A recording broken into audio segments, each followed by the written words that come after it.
Why the love and marriage of the Vikings was weird. Introduction.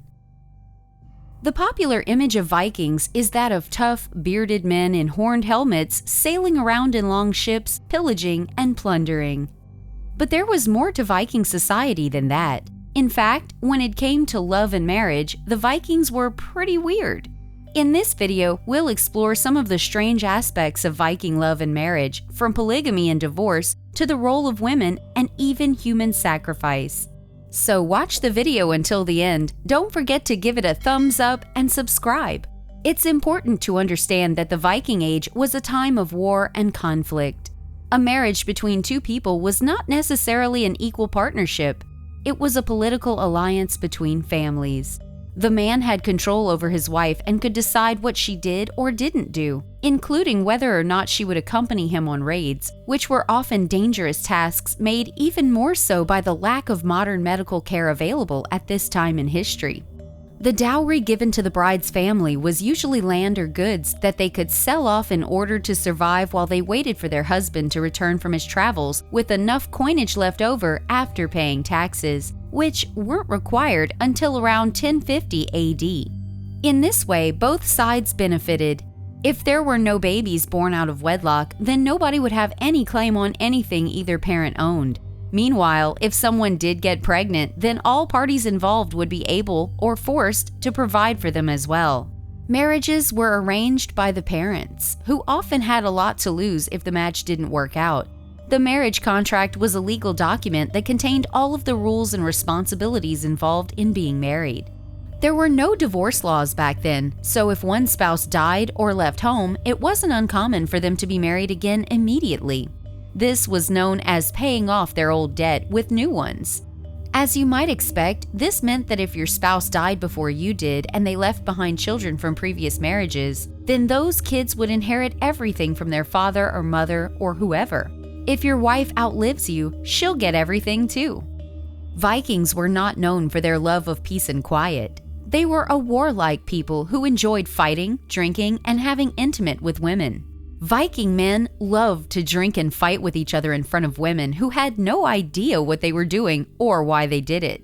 This can be seen as an example of how strange Viking marriages really were compared to today's society, where marriage is more like a partnership between two equals rather than one partner dominating another person into submission, like in Viking culture.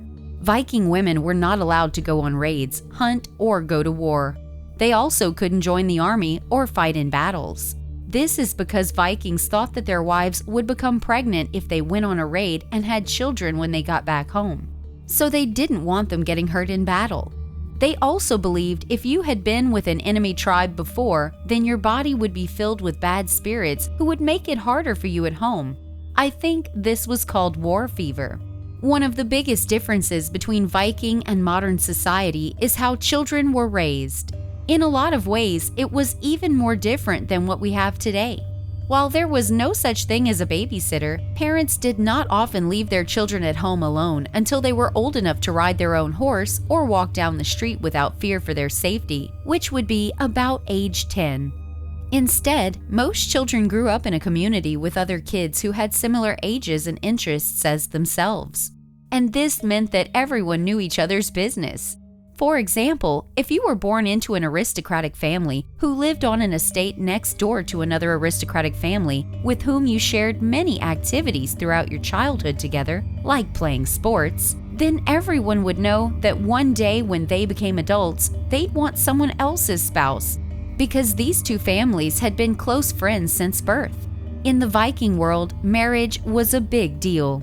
The man would have to prove his worthiness by bringing a woman into his life and into his household by gifting her with wealth and power, a dowry. Dowries were considered financial investments by Viking man, as they were meant to show status within their society and maybe beyond. Dowries could take many forms: land, money, or livestock, jewels or precious metals, furs, weapons. The possibilities were limitless. But one thing all dowries had in common was that they represented ownership over something tangible, like land or money. The fact that marriage into the Viking community was necessary for outsiders is a bit confusing. Why? Well, let's think about it. The Vikings were very xenophobic and only accepted marriage into the community if the bride's father was rich and powerful. If you are an outsider looking to join their ranks, then you had better be able to offer something valuable to them, something that would make them want to accept you as part of their tribe, and maybe even become your slave. This can include things like property or wealth from other places, but it could also mean having ties with people who have power over other tribes or people outside of Scandinavia. If none of these options worked out for you, there were two other ways: either becoming slaves yourself, which means losing everything, or marrying someone who has been living within the same area since childhood without ever leaving because they're too scared of losing everything again if they leave home base. It was also quite common for men to have multiple wives and concubines. Vikings often married slaves who were not their own daughters or sons. This means that some of the women were actually owned by other people and therefore had no say in their own marriages. And while this could be seen as a form of slavery, it wasn't always bad. Many Vikings believed that owning slaves was justifiable because they helped with daily tasks around the house and farm. Men also sometimes had intimate with women who weren't his wife or even related to him at all. This is especially true if you consider how many different types of relationships existed within Viking society.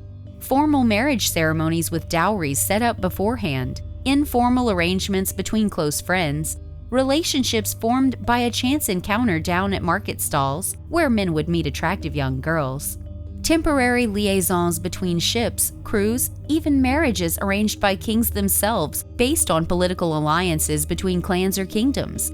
There were so many different ways for people in medieval Scandinavia to fall into romantic entanglements without necessarily knowing anything about each other beforehand.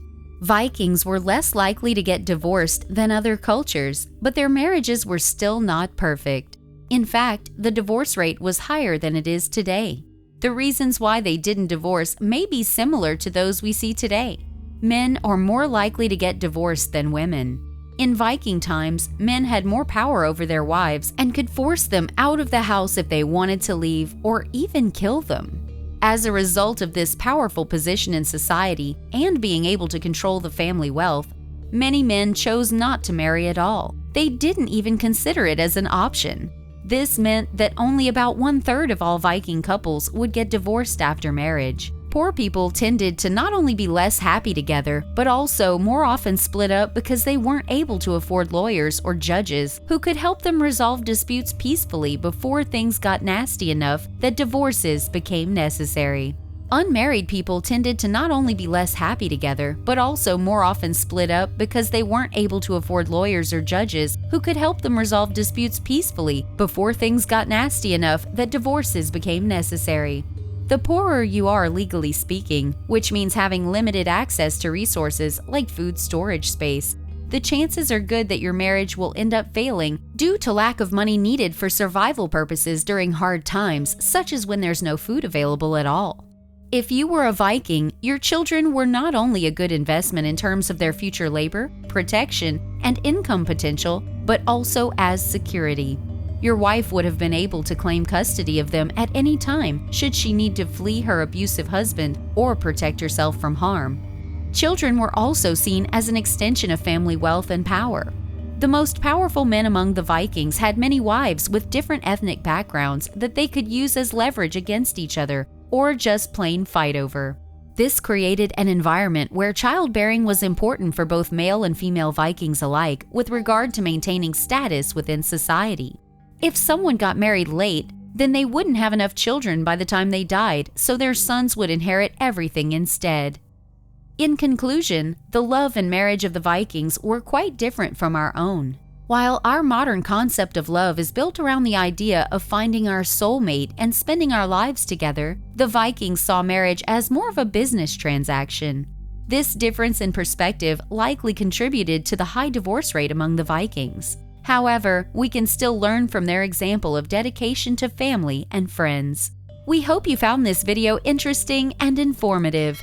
And if you have any questions or comments, we'd love to hear from you. Thanks for watching, and we'll see you in the next video.